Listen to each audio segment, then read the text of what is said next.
Previously on Iron City Garage. Last one, we got a boogie out of this little pack.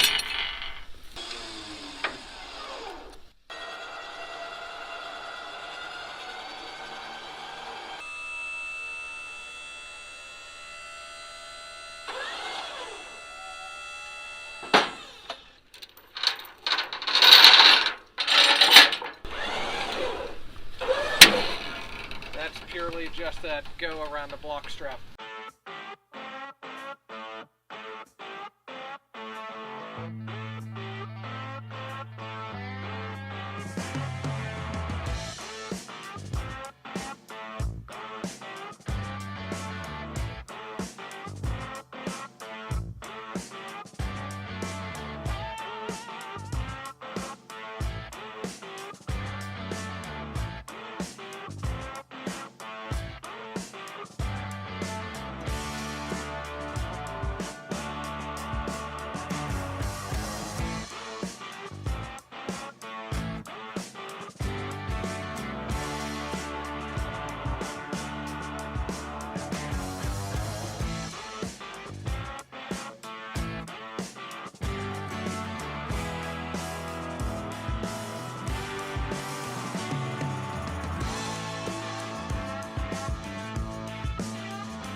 Houston, we've had a problem.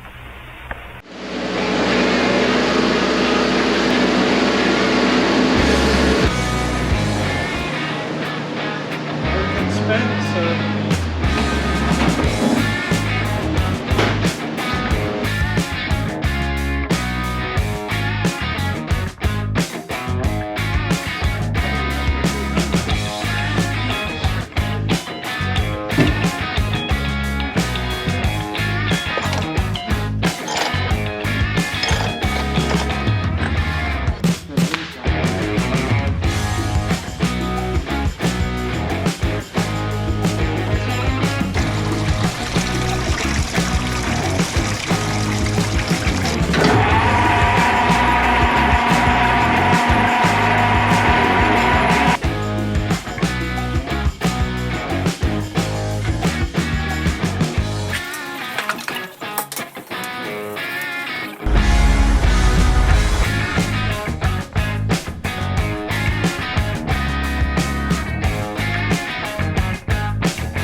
not bad now.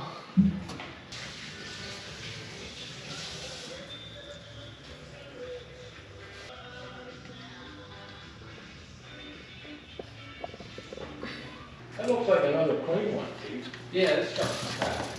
Hey everybody, Pete, Iron City Garage. We're here with our latest cab over project in the shop here. This is a 41 to 46. I'm not exactly sure without checking the title or the VIN. So really nice condition anyways. No rust in this one. Flathead V8 still in it. Sporting some of its original paint inside the cab. Wood floors are in it. Flathead's fully dressed. So the boys are gonna see if they can't get this one running. But perfect cab corners and steps. I mean, the truck is super, super solid. So hopefully this one runs and drives. I'm excited about it. It also might, after we give it a scrub down, probably pop some different colors and stuff. Title's good on it. This one will be ready to go. I don't suspect this one to be in here too long, unless that motor fights them. Might be in here for a couple days. Watch the boys try and get this thing running. You might learn something about a flathead V8.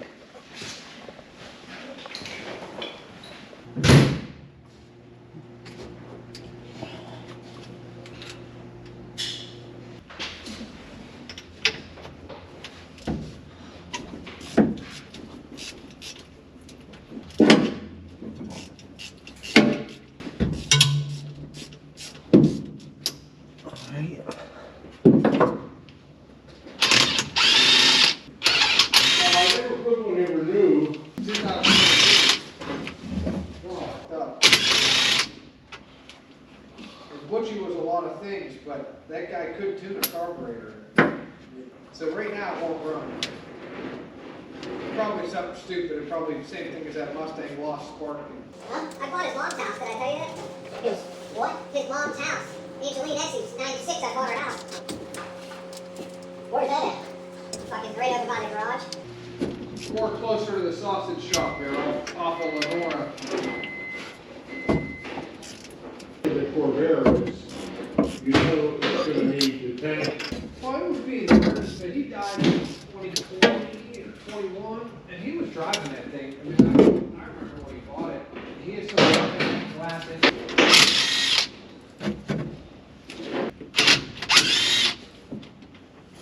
The grade school was open. Crossings are up here on the school. Yeah. And she had a, so I cut it on. I left the motor like its original code and the axles and everything. Yeah. And My nephew or something. His uncle had a nice cruise business and had like 6 Harley Davidsons with a cart on the back. It was a three-wheeler that they made, it was a Sprinter Ford. They're all from the early 50s and 40s. And he sold ice cream. So I went up and I bought that stuff. We got running, it was pretty good. When you step on gas, the only place where it's the easy emergency brake, the rear wheels on the Corvair have the brakes. I sold it to the guy with the store, Jackie Hatch, his name. And he put it on the alley, found the wheel, in the shop. as soon as you touch the gas, it was the wheel, because the engine was behind the wheel. It spins. Good. The manual was pretty good. This does not work. I'll get another one.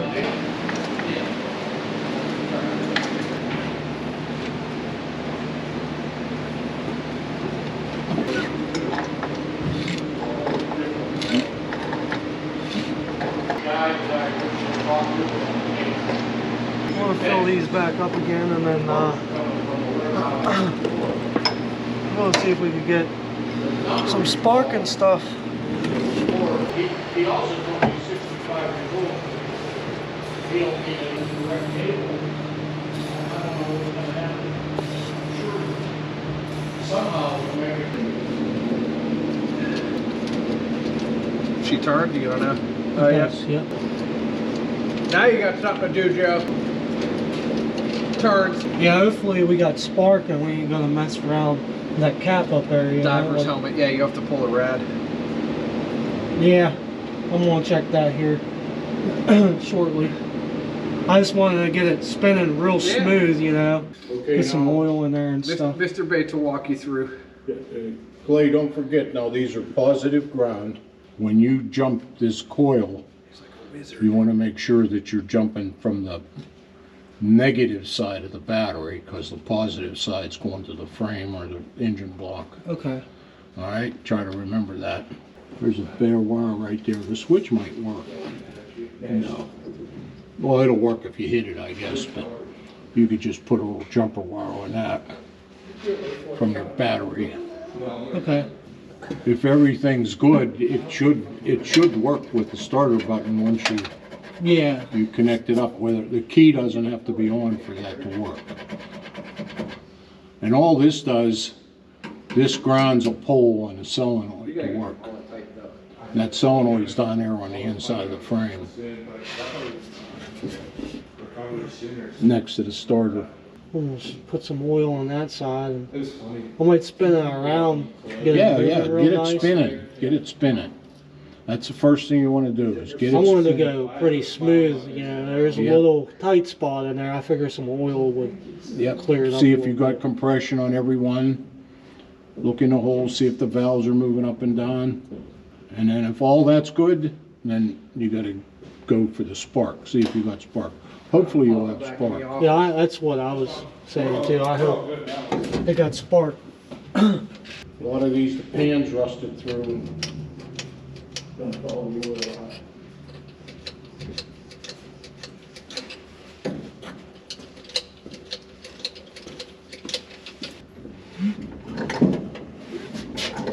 It's pretty smooth, surprisingly.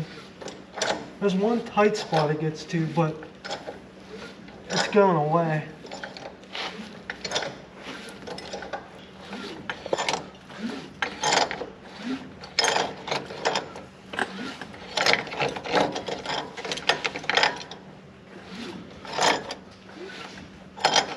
That tight spot's going away.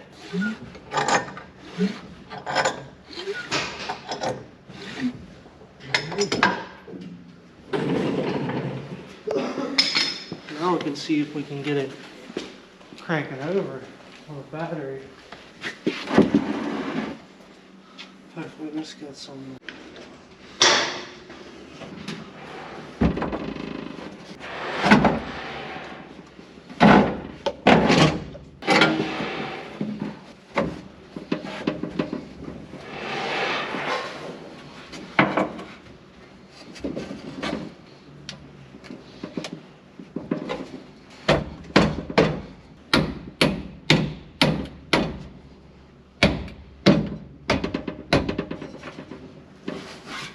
Good.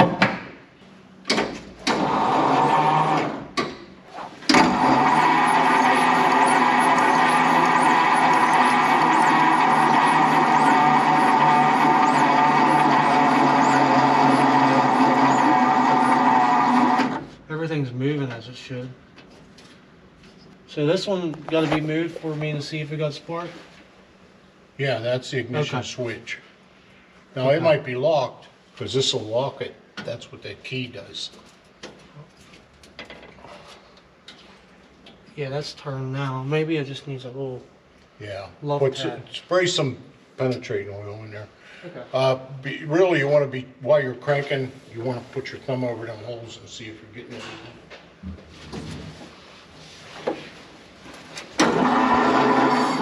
Yep. That's compression on that one. But we're running out of battery, so.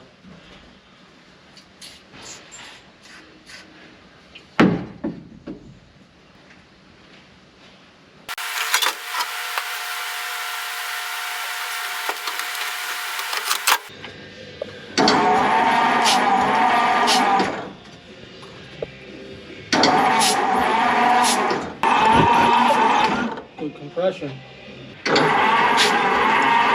5, 6. Good. I only have one without compression, Joe. Okay. Very front one this side. Okay. You need to look in there and see if you can see that valve moving up and down. Okay. These earlier engines, I don't know if you could see that. The ones with the water neck up at the front of the head, you could see it. I don't know about these. Good.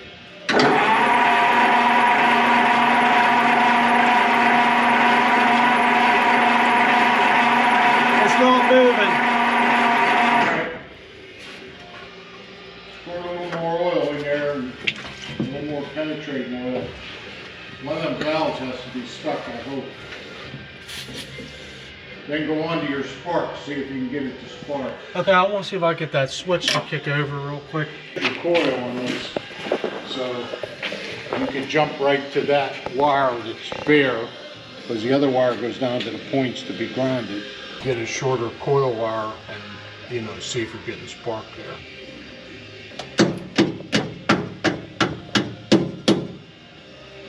It might be on. And here's, let me tell you something else about points is don't leave the key on. Yes. It'll burn them.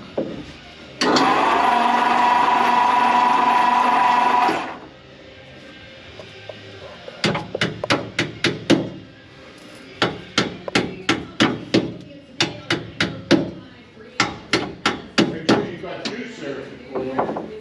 Yeah. Yeah, I'm gonna go grab my tester real quick. So if that's on, we should have. Yeah, that wire should have 12 volts. I mean, 6 volts.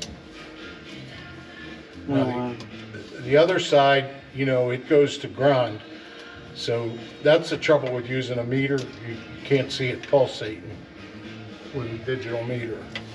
An analog meter, you'll see it sweep if the points are closing. A digital meter, it's too sensitive. You can't do that. You got any voltage over there? Nothing.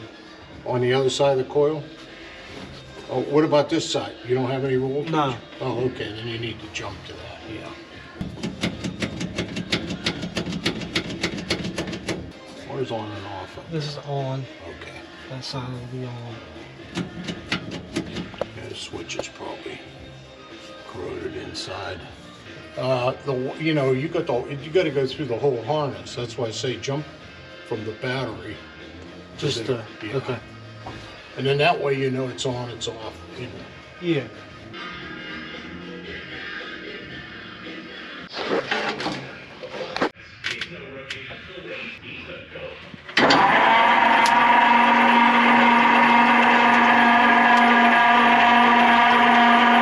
We got spark. What's that? We got spark with a jumper. Okay, good. Now you got to work on your fuel system. Let's just pull that pump off and. Yeah, we don't have a pump for sure, but you may be, hopefully they can get that one working. Same old procedure. Should I actually cut this line here because that goes to the tank? Yeah, as long as that Then we can hose tie ain't, into yeah, this. as long as that hose ain't clogged. Now you could see the filter. All it is a screen in most of them at the top, and that's all messed up. So just take that line off to go into the carburetor because you don't want to pump anything into the carburetor. You know.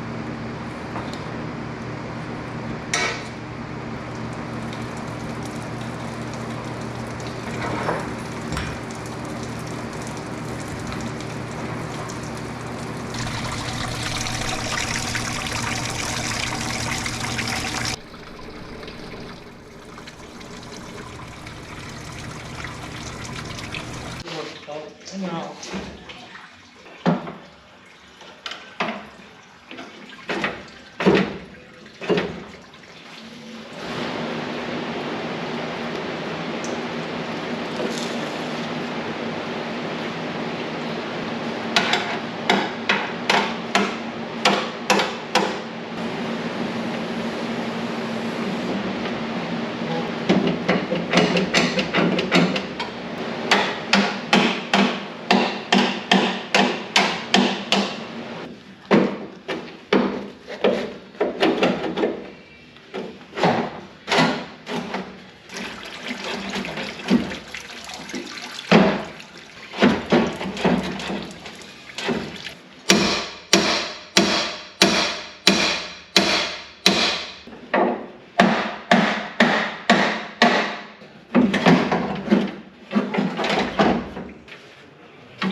Go.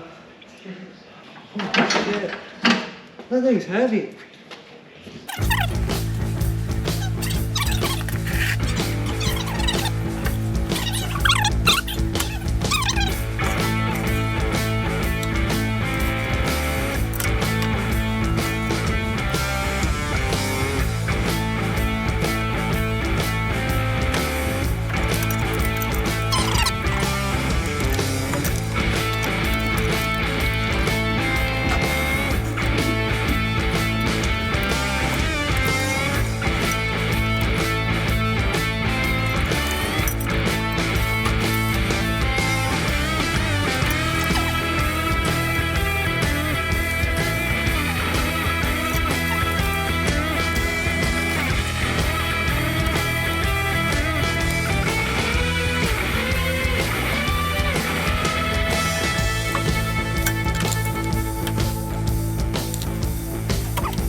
That thing is really nice. The only thing I don't like about it is the color. White. Yeah. To me, white isn't a color. This That one was looks the really deal. nice inside, Joe. Oh, dude, right there. You want to pump some gas through it? What do you think? You think we should clean it first and stuff, or you think we should just I go think for you it? should clean. I'll tell you what. Why don't you try taking the top off?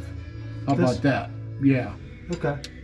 Now the only tricky part is the accelerator pump is pinned. I don't know. This is an early engine, but the later models they have pins in the side. Like there's no clips or cotter pins, or then it's just a snap in. It's pretty tricky. It's got to be straight, and you got to wiggle it a little bit. Now, what's the difference between, like, say, like rebuilding one of these and rebuilding like the one, like the two carburetors I rebuilt? Yeah, okay. Your carburetors that you did have the metering rods. These carburetors use a enrichment valve that is vacuum controlled right in the middle and the bottom. In fact, that's probably a good reason to take that carburetor off, is because if that enrichment valve, which they call a power valve, if that's blowed out, it's just going to leak gas down into the engine. If the diaphragm in there is blowed out, and if the diaphragm is hard, like this diaphragm in here, it won't work. So when you give it throttle, it's always going to want to bog because it can't open that. Low vacuum opens it.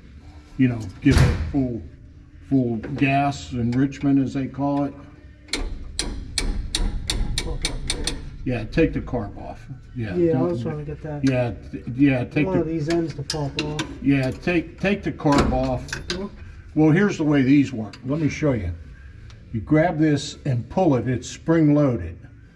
Okay? See? Just like so. Yeah. That one was kind of hard to move. And you're probably going to find this hard to believe, but when I retired in 2013, 26 current ASEs. That's pretty good. It is, yeah, it's impressive. I've never tried to get any of the ASEs. I mean, I've gotten them from like doing stuff at certain jobs, like for brakes and stuff. I have an ASE for like air brake, any kind of braking systems. I have that certification and the card. The ASEs, you have to, when you take your first one, you kind of learn what they're looking for, you know, because it's mostly multiple choice, and you have to learn what they're looking for. Now there's a lot of, like, they have mock tests, and if you're going to go for any ASEs, I highly recommend the test, because that's what really gets you to get a good score. There was probably 5 or 6 of them that I aced 100% on.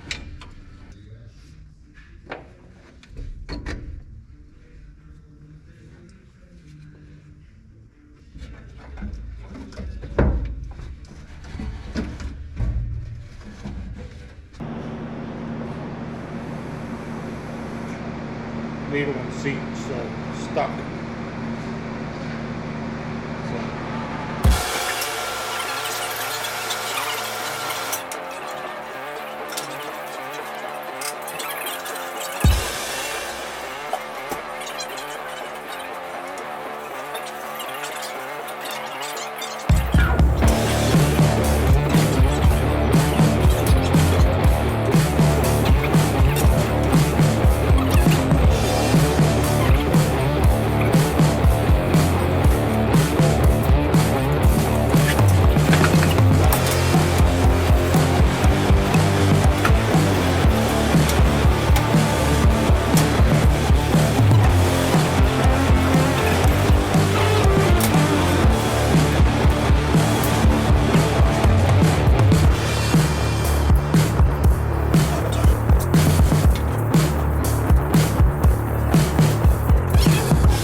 Yeah, meniscus is a ton of parts all together.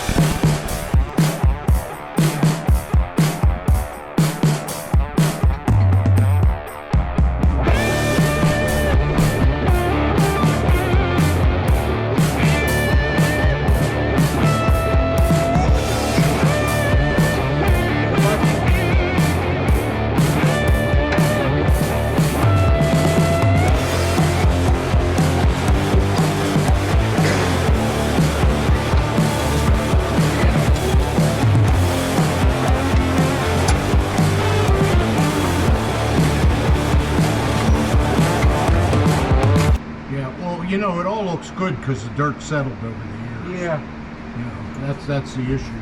Everybody looks at it, oh, that's clean oil. Nope. When you start it, it'll be black as coal. Oh, yeah. Well, I think there's enough in there to... Yeah, I think there is. There's enough in there. It'll start, that'll be great. Yeah, then if it does run good and stuff, then I could change it if it comes to that, yep. you know? Yeah, but see this open vacuum line? Yeah, I need to block that. Yeah, just cut the hose and put a bolt in it. Okay. You know, if you have any problems trying to get it to idle, take that hose and cut it and block it, because that's for the vacuum booster. And a lot of times the diaphragm goes hot, and it's just like that's like a major vacuum. Yeah.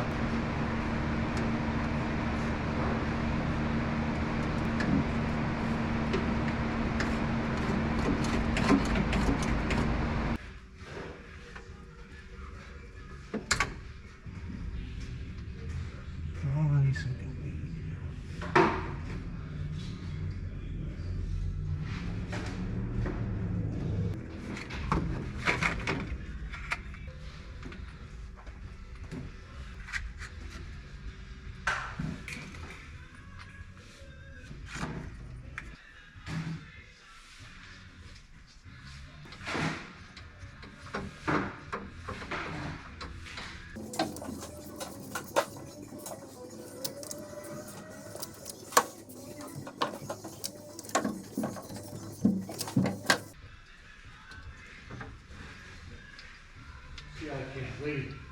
I can't quit because you don't get jack up.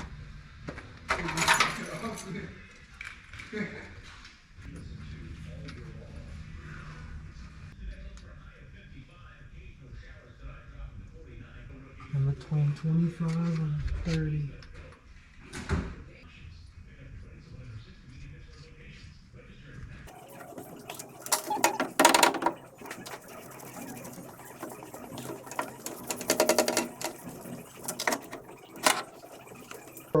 Yeah, You know? might as well, right? Well, it does, it gaps the plugs, but my end's starting to get all tore up from doing it so many times. They're only $1 or so at the parts store, so.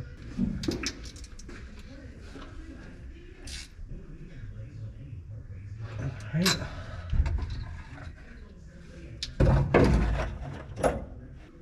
Let me get a bottle with a little bit of gas in it and fill that bowl up on the carburetor. Yeah, I know, right? It's like it's hit or miss. Every once in a while you get a good one, every once in a while you get a bad one.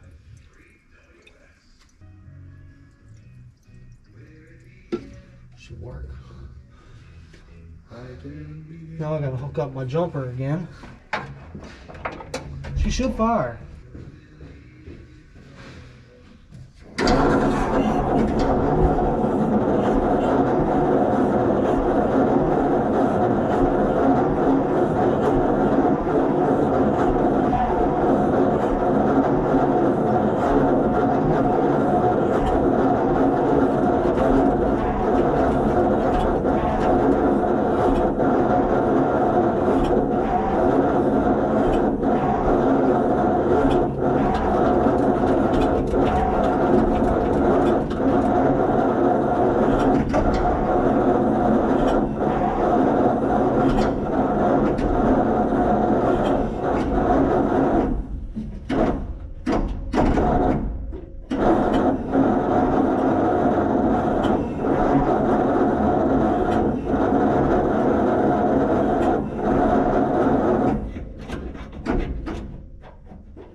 You got something happening, but I really don't have enough juice.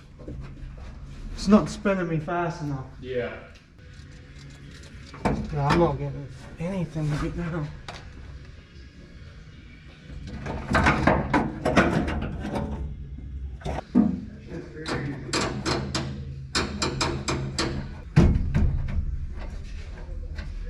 What's that solenoid's bad?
That's more like it.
Yeah.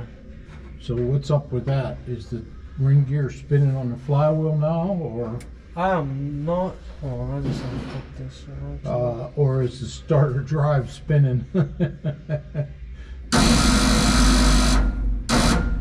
Almost sounds like a starter drive.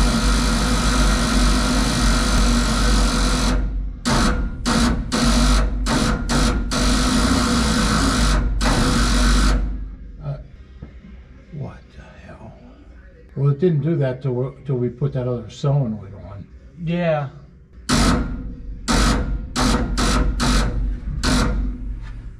Do that again? That's a solenoid making that noise. Well, then it's not getting a good connection somewhere. Yeah, we're.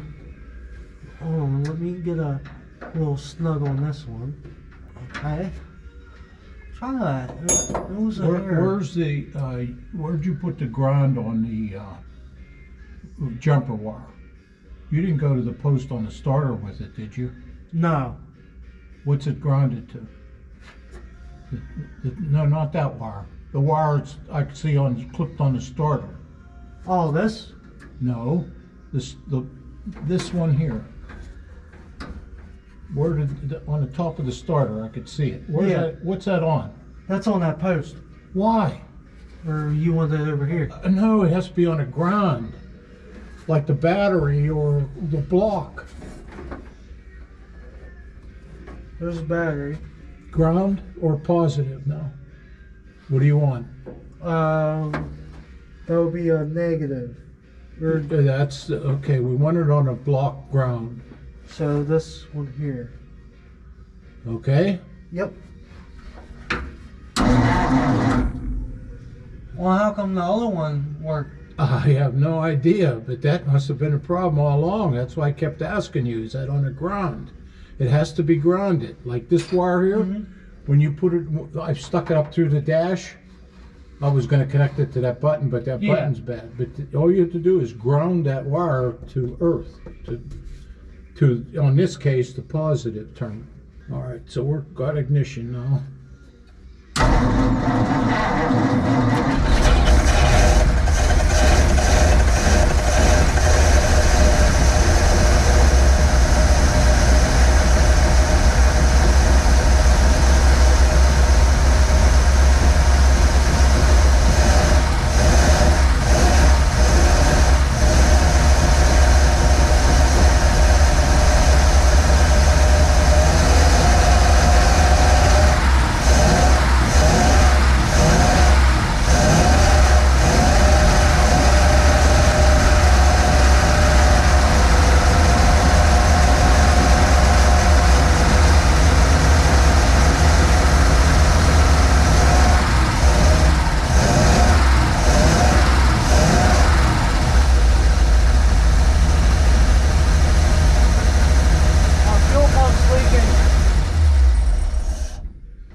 Yeah, we got a leak at the fuel pump.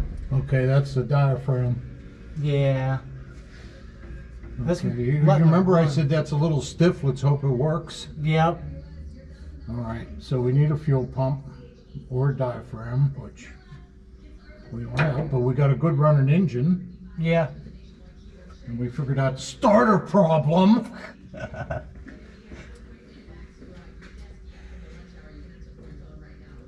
Run it one more time and make sure it runs good before I put this in, just in case I gotta touch that again. With the Perfect. radiator in, man, there's no room.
That's what I was checking for. I'll run this up real quick. I want to pull out.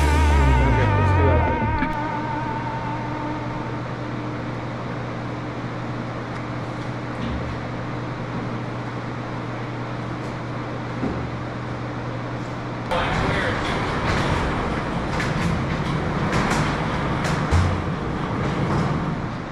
Oh, I got it.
sticky.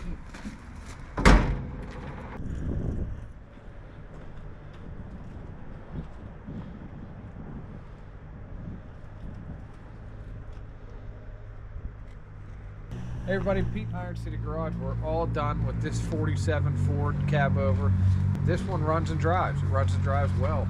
So we'll be getting this one out on a website. I'm gonna offer either grill on this truck. So it has the correct grill, the waterfall grill, but I'll show you back out here. Sorry, Shane.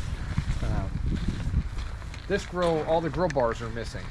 And there's like some chicken wire in here. I wouldn't want this for me personally. Now, somebody might have another grill that has the grill bars. I don't have a set of grill bars. I'd love to put them on it, but I don't have any. So I'll offer this grill with the truck or an oval grill. The oval grill is going to be more expensive, but everything's negotiable. If you're interested in the truck, you want the truck, I got both grills. We can talk. I'm asking 20 grand on this truck, runs and drives, good title on it. Again, everything's negotiable. You tell me if you're really, truly interested in the truck, you want to do something, get a hold of me, 412-335-6100. Let's talk about it. I got both grills. We can work it out. flathead V8, and this one will be 239 cubic inch flathead V8. Runs strong. Just got a major tune-up as you saw in the video. This is the best cab over out of the bunch that we've had. No rot in these cab corners. No rust in the bottom of the doors. This one is like extra cherry. Original paint on the doghouse. Lots of original paint left throughout the cab. Original wood floor still in this truck. Obviously not the original seat. All that stuff will be taken out. That little boat seat piece of plywood. Clay's kind of short. He didn't have to get phone books out, but we had to juice the seat up for him a little bit. Just an awesome truck. I mean, there's no rot like on all of the other ones. We don't have any of them sitting close here, but all the other ones, this is all torn up. I mean, this still has full dimension to it, this part of the cab. Actually, this is the first time I'm ever seeing the dimensions on this, like how it comes out. Every other Ford cab over I've had in the last 10 years, this is torn off. So even with the fenders, I mean, there's like a little itty bitty tear in this fender, but other than that, it's nice and smooth. You saw the other cab over videos, they're like torn off the trucks and we have to pound them out and weld them. So this truck is really, really nice. So again, if you're interested, get a hold of me. It's gonna be hard to find one better and cleaner than this.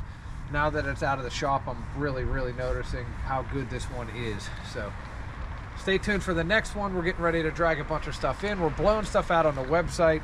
We're working on a lot of things here behind the scenes. So check out IronCityGarage.com, Iron City Garage on Instagram. Make sure you're subscribed here. Really appreciate you watching. And we're getting ready to pull another one in. So stay tuned for a new video next week.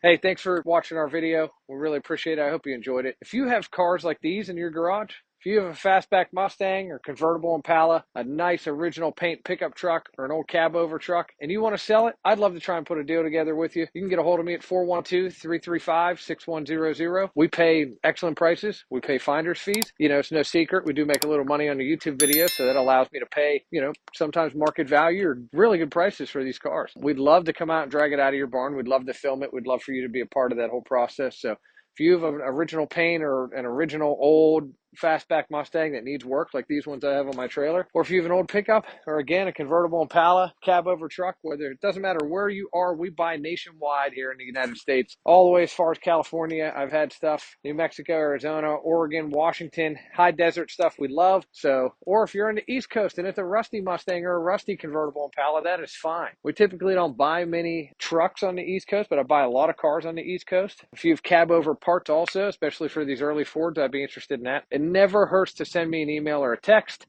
IronCityGarage@gmail.com. You're welcome to send me an email or a text message, probably the best. You kind of get an instant answer that way. 412-335-6100. I'd love to talk to you. Hope you enjoyed the video, and hopefully we can make a deal on what you guys have on your farms or in your garages.